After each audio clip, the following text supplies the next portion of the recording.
This is the beginning of Chapter 15, the digestive system. So, in general, the digestive tract is about 8 meters long. It's called an alimentary canal. It extends from the mouth to the anus. It's a tube, and it varies in diameter. And then along that tube, different accessory organs are going to secrete substances into that tube. So you need to know the order that the food passes through. You need to be able to recognize these organs. So it begins in the mouth, and we'll look in more detail at that mouth. Food passes down the esophagus. The esophagus is posterior to the trachea. It will then pass into the stomach. From the stomach, it will pass into the small intestine, and then the large intestine, and then out the body. This is the liver. The liver will contribute secretions, and this is the pancreas. The pancreas will contribute secretions, and then up here, the salivary glands will also contribute secretions. So the digestive tract is lined with ridges and folds to increase surface area. The goal of the digestive tract is to absorb the maximum amount of nutrients, and a large surface area will do that. In the abdominal pelvic cavity, this digestive tract is covered with a sheet of peritoneal membrane called mesentery.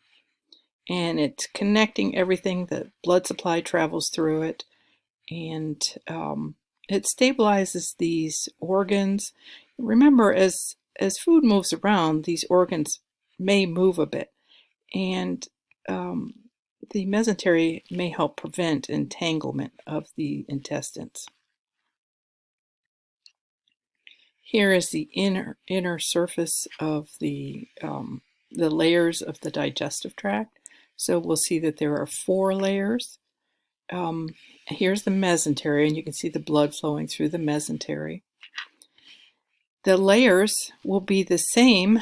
You do need to know the layers from superficial to deep, or deep to superficial. The inner layer is mucosa, and you can see that there's quite a lot of folding going on there to increase surface area. Then submucosa, then muscle layers, and then serosa. So the mucosa, the innermost lining, is mucous membrane. The submucosa has blood vessels, lymphatic vessels, and has glands, exocrine glands, to secrete buffers and enzymes into the lumen. Remember, the lumen is the opening. The muscle layer consists of 2 layers.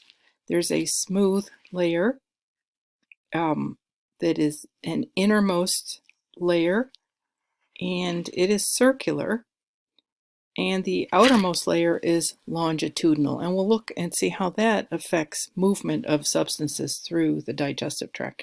And then the outermost layer is the serosa. It is the visceral peritoneum. So inner mucosa, submucosa, 2 layers of the muscularis externa, and then the serosa. So the epithelium in the mucosa is stratified squamous in certain areas. And remember, stratified squamous will be found in areas where there might be some abrasion. So as you swallow your food and it moves down the GI tract, it will abrade these areas. And then in the stomach and small intestine and most of the large intestine, we will find simple columnar. We will also find villi. These are mucosal projections into the lumen to increase surface area. And as always, we will see the lamina propria, which basically holds the epithelium to the underlying tissue. So here are some detail. This is, remember those projections here into the lumen of, here, this would be the small intestines. And here's that projection. The projection is called a villus, and on the projection itself will be microvilli.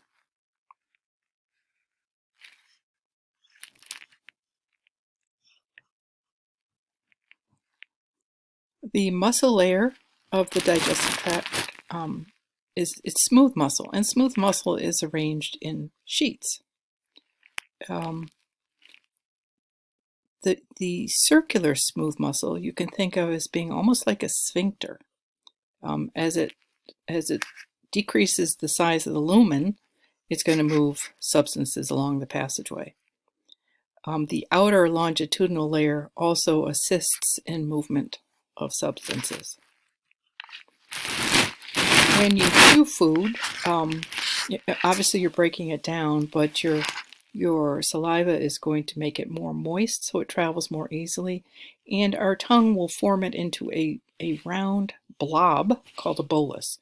And so we swallow that bolus. Once our tongue pushes it back, there is a reflex there and we have to swallow it, and the bolus is going to travel along the digestive tract propelled by that muscle layer, the muscularis externa. And when this process of movement along is called peristalsis. We'll see peristalsis in other areas, like peristalsis in the urinary tract. So here's the bolus moving along, and you can see the two layers of muscle. That inner muscle contracts and pushes the bolus to the right. The longitudinal outer layer contract ahead of the bolus, kind of allowing it to squeeze to the right. So all of this results in the bolus moving in one direction. So our digestive tract, of course, is subdivided. First, the mouth, the oral cavity, includes the teeth and tongue. The pharynx is the back of the throat. The esophagus transports food to the stomach. In the stomach will be chemical and mechanical processing. The small intestine will be chemical processing and absorption. And the large intestine is dehydration of the leftover wastes and compaction. So this is the order in which foods pass through us. On top of the tube, the alimentary canal will be the salivary glands, the liver, the gallbladder, the pancreas, secreting substances into the tube. So functions, the digestive tract has to protect the tissues itself from the digestive acids and abrasion and pathogens. Other functions include ingestion, which is taking food and liquids into the mouth, mechanical processing, which is shredding, tearing, crushing the food, and digestion, which is chemical breakdown of food.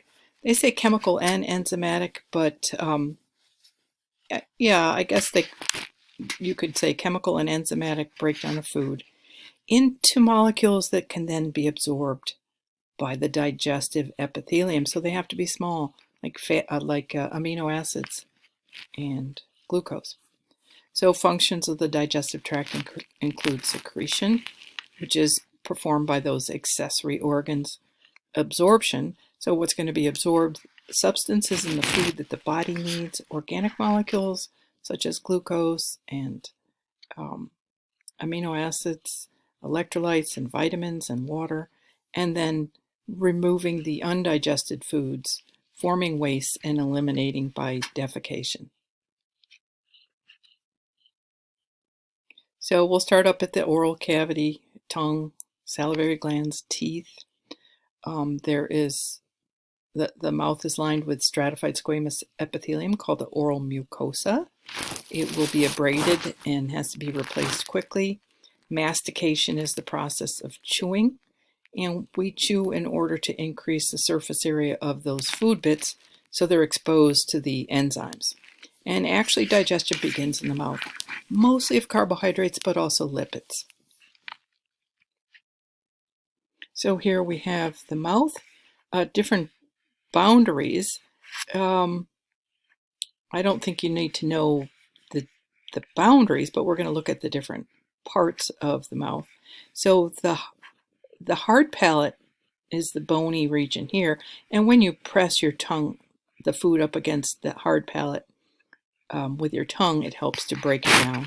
And then the soft palate, down, following the soft palate all the way down is the uvula. When you swallow, the uvula will go upward, will go backwards and upwards and block the food from going up into the nasal cavity. Here is a tonsil at the base of the tongue, more tonsils.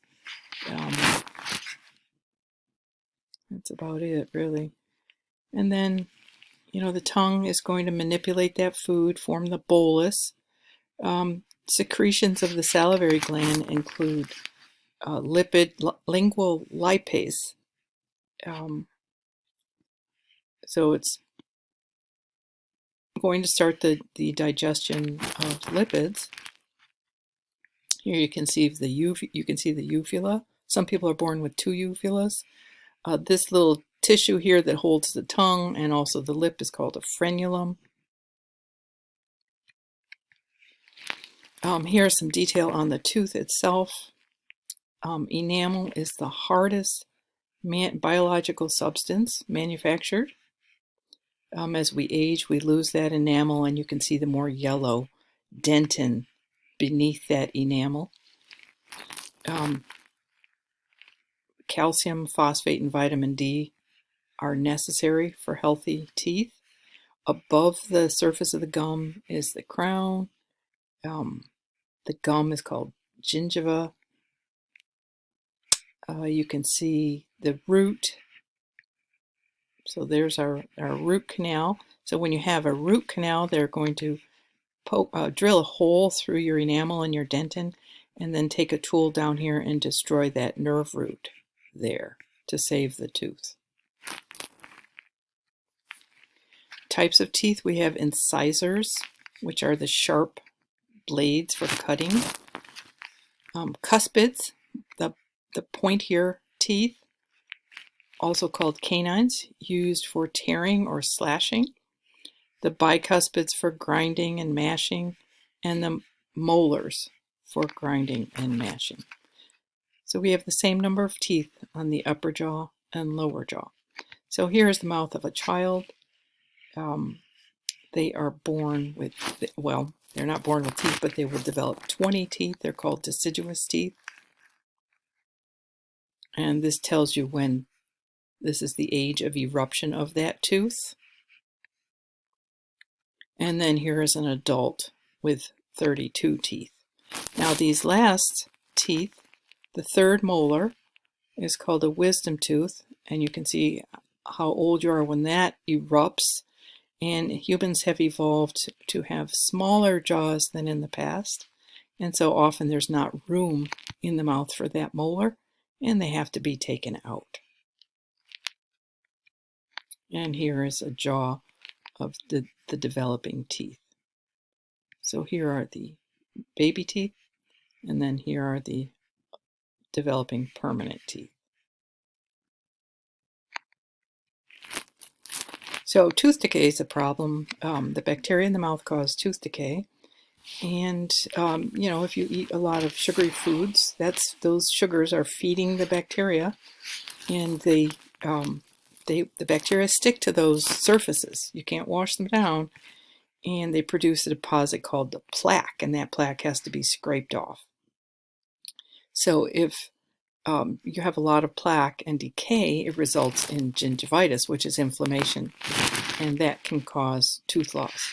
So regular brushing and flossing removes the plaque. This is a child who has probably gone, has aged a little bit and doesn't need a bottle, but they're giving them the bottle, and maybe going to sleep with a fruit bottle, fruit juice, high sugar content and fruit juice. And so the mouth is constantly bathed with this sugary, sweet juice, and causing bottle rot. The pharynx is the common passageway for foods and liquids and air. The area behind the nasal cavity is the nasal pharynx. The area behind the mouth is the oral pharynx. And the area behind the voice box or larynx is the laryngopharynx. Here's the epiglottis that will close the trachea when we swallow food. So we need air in order to talk. So if you're talking, you've got air movement here and the esophagus is open. But if you swallow food at the same time, it can accidentally go down there. And that is why your mother always said, don't talk with your mouth full.